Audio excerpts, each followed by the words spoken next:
Hello, nuts and nerds, and welcome back to A Squirrel Plays. Yes, it's a brand new year, and yes, that was a fancy new squirrel on the thumbnail, and yes, today we will be talking about bad story starters. And I'm using the air quotes here because I think it's a silly idea to label things as bad story starters. If a story starter is bad, it's because it was poorly written, not because of some pseudo-writing law that decided these particular ways are bad. And even then, it's subjective.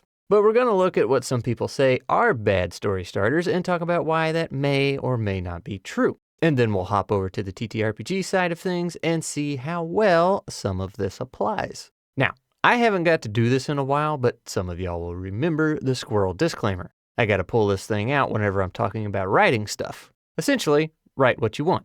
In the creative writing world, there are technically rules, but they're broken all the time. Whatever you want to write, go and write it. Just try to write it well. Don't let me or some other buffoon on the internet tell you what you can and can't do or is and isn't good. Also, before we get started, I am going to be using the word campaign a bit here and there when talking about TTRPGs. When I say campaign, I merely mean a series of connected TTRPG sessions. It could just be 2 or 3 sessions, a couple months, or multiple years. The length of the venture is not important. All right, let's go.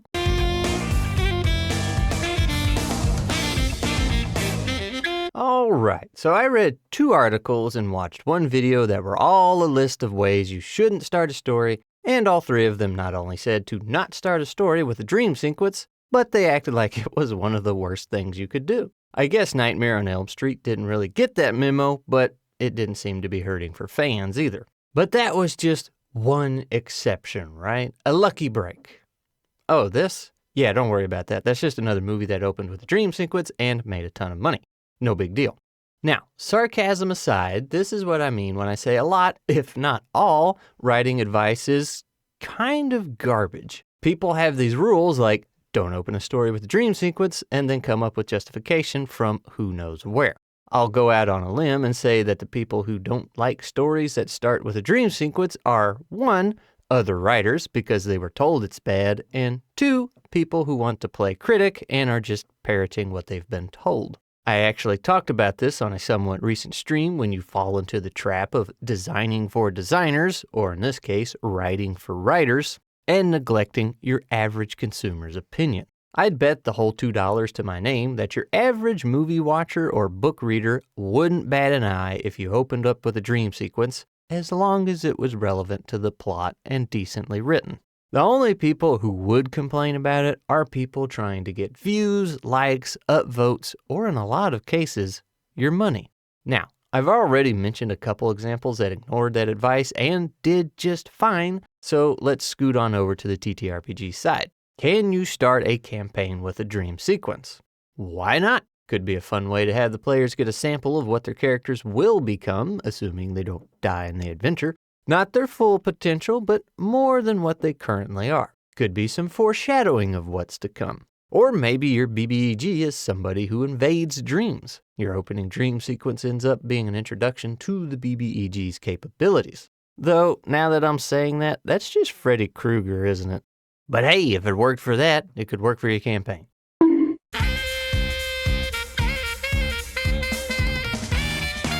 All right, another common thread was information overload. One article talked about introducing too many characters at once, and another talked about too much world building, that kind of thing. Different angles and approaches, but essentially they were talking about too much information being thrown at you at once. And I am inclined to agree on this one, but funnily enough, the advice on not giving too much information at once doesn't tell you where the line of too much is. Is 3 characters too many? 4? 5? Is a paragraph about the world too much? Not enough? If only there was more information to be had. Ironic. Information overload is a real thing, but where that point of overload is different for everyone. It's a hard balance to find, and a lot of finding that balance will come from finding and getting more in tune with your audience. If you're writing for a younger crowd, then you'll probably want to ease up a bit. If you're writing Star Trek style science fiction, well then you can probably get away with a little bit more complicated material. It's a whole lot of It depends, but I wanted to bring it up because I have actually seen this multiple times in the TTRPG scene.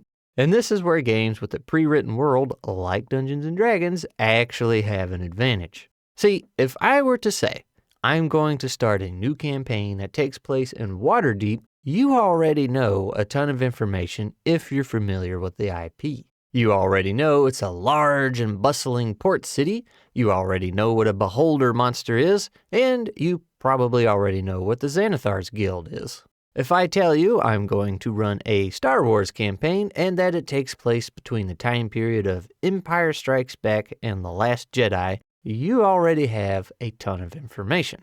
You might not know all of the technicals, but you absolutely know the setting and the feel and the vibe that is going to be taking place. But if I say, hey, I'm going to start up a fantasy campaign using Tricube Tales, which if you didn't know is a game with no setting, what does that tell you? Not a whole lot, right? Other than you're going to be rolling some d6s. So if you've got a world and setting imagined, you now have to get all that new information across to the player. And how do you do that without overloading said player? Well, if it takes you 30 minutes to narrate the opening and setting, you've probably already missed the mark. And I bring that up because I have seriously had that happen before, and believe you me, the squirrel brain started fading 5 minutes in. Bruh. Not that I'm a good benchmark to use, but still, I would say 30 minutes is a bit much. In the writing world, more so on the editing side of things, a question that gets asked a ton is this needed? You just spent 3 paragraphs telling me what this character looked like. Is this needed?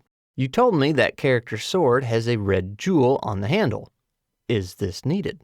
Believe it or not, reading takes a good amount of brain power, and some of us, like me, have less to spare than others, so the last thing you want to do is waste said brain power on words that aren't needed. And I think we can ask a similar question on the TTRPG side of things with one single adjustment. Is this needed in this session? Do they need to know the entirety of the magic system you have made at this point? Do they need the history of the entire world? Could that be explained later? Are the 3 factions you spent the last 10 minutes describing relevant to this session, or will you have to explain it again next week when they actually show up? Now, I'll admit there's a bit of a wrench thrown into this on the TTRPG side. If you can dodge a wrench, you can dodge a ball. What?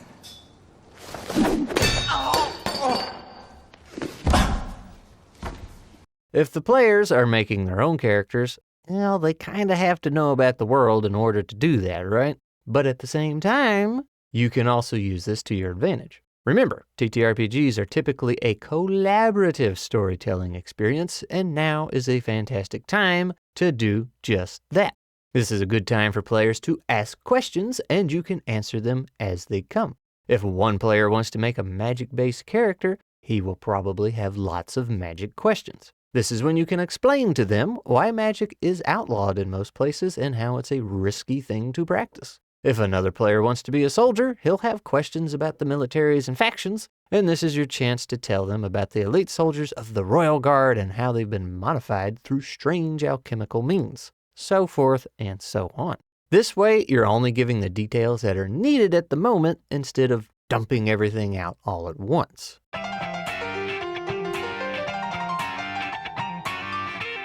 Alright, so I originally planned to do about 5 different things here, but I think we've gone on long enough, so I'll just wrap up with this next one. The transit scene is another thing that you're apparently not supposed to open up with. And by that, do not open your story riding the train, the bus, sitting in a taxi, driving your own car, anything like that. Why? Apparently because it's too boring and lacks tension. This might sound a little insulting, but I guess if you're writing for the TikTok audience, then yeah, this will probably be too slow of a start. But while I'm being mean, let me just ask you this. Do you think somebody with that short of an attention span is going to be reading your story even if it starts out with an explosion or something exciting? First of all, the writing is so tiny. Second of all, why are the pages so filled with so many words? I like pages that aren't filled with this many words. Like literally every page is like, look at this. Odds are, probably not. So is starting off with a transit scene really that bad? You already know I don't think so. If I open a story up saying you're on a high-speed bullet train, you instantly have a better idea of what time period you're in. Not a pinpoint location, but a pretty good idea. Let me give you a quick example. Joe sighed as he looked out the window of the bullet train, watching the scenery fly by at blinding speeds. We know we're following Joe. We know we're on a bullet train, and we're shown that despite it going hecka fast, Joe isn't very amused. Again, we don't know exactly how far along the timeline we are, but we have a pretty good idea where we're not. The robotic steward was gradually making its way down the lane checking for tickets. If we have robots doing things, then we're probably a good bit into the future, or at least the future from when I made this video.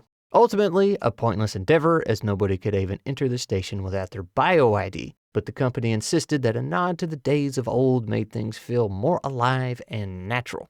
Now we're getting the hint that the world is pretty high-tech, but perhaps a bit drab, boring, and automated. No explosions or anything to try and instantly grab your attention, though one could argue that there is tension with Joe and how boring everything is. Despite being what these list makers would call boring and uneventful, that little paragraph has given us a ton of information and put us into the world. Now, how does this translate to the TTRPG world? Well, Peter over at Tales from Elsewhere has an adventure that he's run many times called The Train to Nowhere, and yeah, you start out in transit. Trains are a great way to trap characters and players in a confined space. When we played Scotty's new horror playset for EZD6, we were also on a train.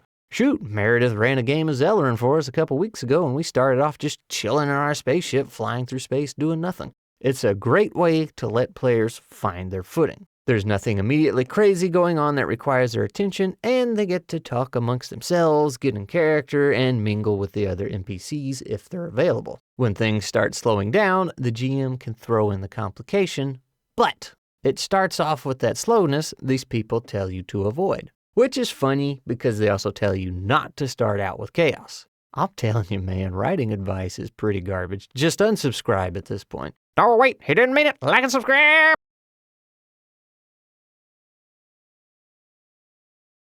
But yeah, that's pretty much it, boys and girls. If anything, you could take this as a challenge to go find writing advice and try to make it work in the opposite way it was intended. Also, if I haven't said it already, I am not coming after the people that write these articles or make these videos. While I do legitimately think there are some bad actors out there who are really far up on their high horse and need a bit of a reality check, some of them are just playing the game.